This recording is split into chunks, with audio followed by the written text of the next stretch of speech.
السلام علیکم ورحمۃ اللہ وبرکاتہ۔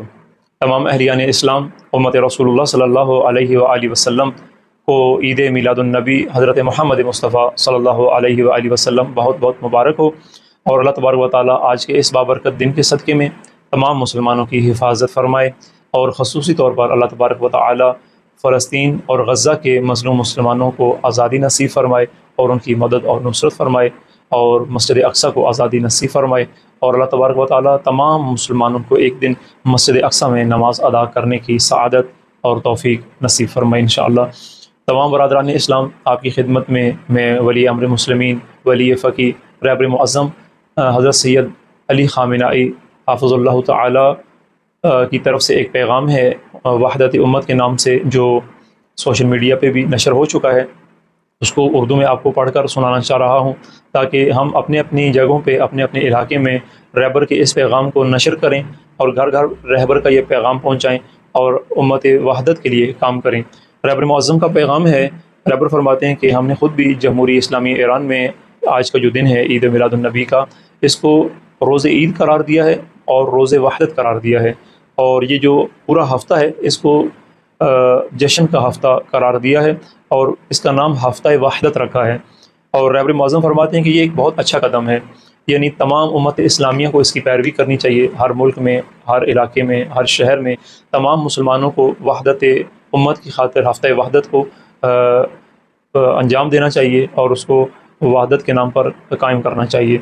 اور رہبر معظم فرماتے ہیں کہ یہ جو وحدت ہے اور یہ جو اتحاد ہے، یہ صرف رسمی طور پر نہیں ہونا چاہیے، خالی بینر چھپوا لینے سے، اعلان کروا لینے سے، یا خالی نام رکھنے کا نام ہفتہ وحدت نہیں ہے، بلکہ آپ عملی طور پر اس کو وجود میں بھی آنا چاہیے۔ ہفتہ وحدت کا وجود نظر آنا چاہیے آپ کے معاشرے میں، آپ کے علاقے میں، آپ کے گاؤں میں، آپ کے دیہات میں، جہاں جہاں آپ بین المسالک مومنین مسلمین رہتے ہیں، آپ سب کو آپس میں اتحاد کا وجود بھی ثابت کرنا چاہیے کہ ہم سب ایک متحد قوم ہیں۔ اور رہبر فرماتے ہیں کہ آپ اس کو عملی جامہ پہنائیں اس کام کو، اور مزید فرماتے ہیں کہ رہبر فرماتے ہیں کہ وحدت سے مراد یہ نہیں ہے کہ آپ ایک دوسرے کے اپنے اپنے مسلک چھوڑ دیں یا اپنے اپنے مذہب چھوڑ دیں، یعنی یہ وحدت سے مراد مذہبی اتحاد نہیں ہے، یعنی مذہبی اتحاد سے مراد اس معنی میں کہ رہبر یہ فرماتے ہیں کہ اس سے مراد یہ نہیں ہے کہ ایک فریق یا ایک مسلک یا ایک مذہب اپنا مسلک اور مذہب چھوڑ کر دوسرے مذہب پہ جائے تو اس کو اتحاد کہتے ہیں، یا مثلا ایک مسلک یا ایک مذہب وحدت کا نعرہ لگاتا ہے اور یہ کہتا ہے کہ وحدت اس صورت میں ہے کہ آپ ہمارا مسلک قبول کر لیں یا ہمارا مذہب قبول کر لیں، تو اس صورت میں وحدت ہے، ورنہ وحدت نہیں ہے۔ رہبر فرماتے ہیں نہ، ایسا ہرگز نہیں ہے، آپ اپنے اپنے مسلک پر رہیں، اپنے اپنے مذہب پر رہیں، اور اپنے اپنے مسلک اور مذہب پر رہتے ہوئے آپ وحدت امت قائم کریں، وحدت اسلامی کو فروغ دیں۔ اور وحدت اسلامی سے مراد یہ ہے، رہبر فرماتے ہیں کہ وحدت اسلامی سے مراد یہ ہے کہ امت اسلامی، امت مسلمہ، تمام مسلمانوں کے جو مفادات ہیں، ہم سب مسلمانوں کے جتنے مفادات ہیں،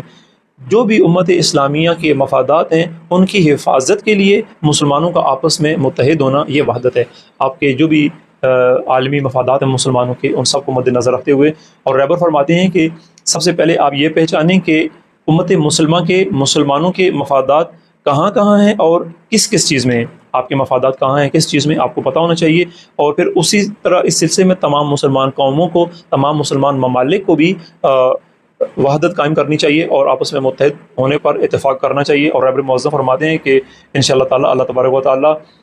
سے دعا گو ہیں کہ اللہ تعالیٰ آپ سب کی ہدایت فرمائے اور آپ سب کے دلوں کو اس سمت میں ڈال دے، اور آپ سب کو وحدت کے لیے اللہ تبارک و تعالیٰ آمادہ کرے۔ اور ایک پیغام آخر میں وحدت سے مراد رہبر نے فرمایا یہ ہے کہ دشمنوں کی سازشوں کے مقابلے میں باہمی تعاون۔ وحدت سے مراد یہ ہے کہ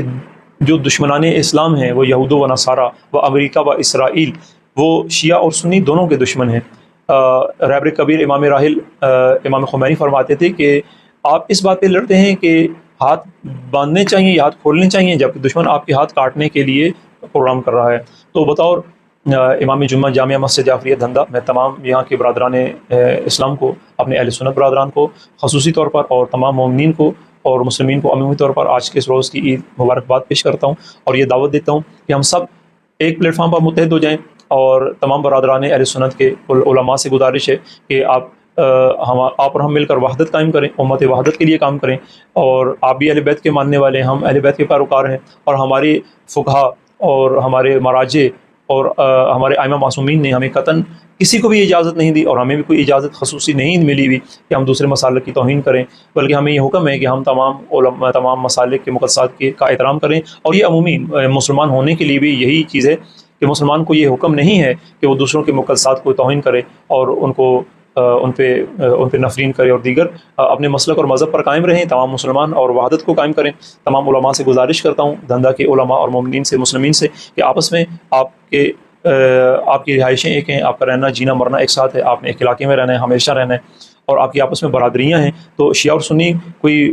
افتراق کی بات نہیں ہے۔ اللہ تبارک و تعالیٰ کا قرآن میں فرمان ہے کہ وَاعْتَصِمُوا بِحَبْلِ اللَّهِ جَمِيعًا وَلَا تَفَرَّقُوا، تمام کے تمام آپ سب کو یہ حکم ہے کہ آپ جتنے ہو آپ سب تمام کے تمام اللہ کی رسی کو مضبوط تھامو، یعنی ایک دین پر قائم رہو، متحد ہو، اتحاد کرو۔ اور اگر آپ کا فرقے بن گئے ہیں، آپ کے فرقے بن گئے ہیں، مسلک بن گئے ہیں، تو ان مسلکوں پر قائم رہو اور آپس میں ایک دوسرے پہ لعن طعن نہ کرو، آپس میں ایک دوسرے پہ کفر کے فتوے مت لگاؤ۔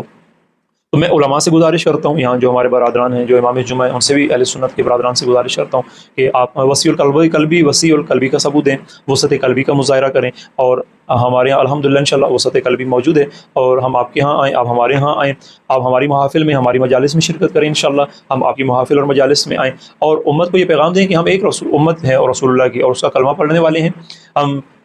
قیامت پہ، قرآن پہ، نبوت پہ ایمان رکھنے والے ہیں۔ ہمارا قرآن ایک ہے، کعبہ ایک ہے، قبلہ ایک ہے، تو ہمیں اس چیز کو فروغ دینا چاہیے۔ اور ہم یہ علماء کا کام ہے کہ ہم امت کے آپس کے افتراق اور اشتراک کو دور کریں اور آپس میں ان کو متحد کریں۔ آپ سب کی صحت و سلامتی کے لیے دعا گو ہوں کہ اللہ تعالیٰ آپ سب کو، آپ کی اولاد کو اپنے حفظ و امان میں محفوظ فرمائے اور ہم سب کو آپس میں متحد ہونے کی توفیق عطا فرمائے۔ والسلام علیکم ورحمۃ اللہ وبرکاتہ۔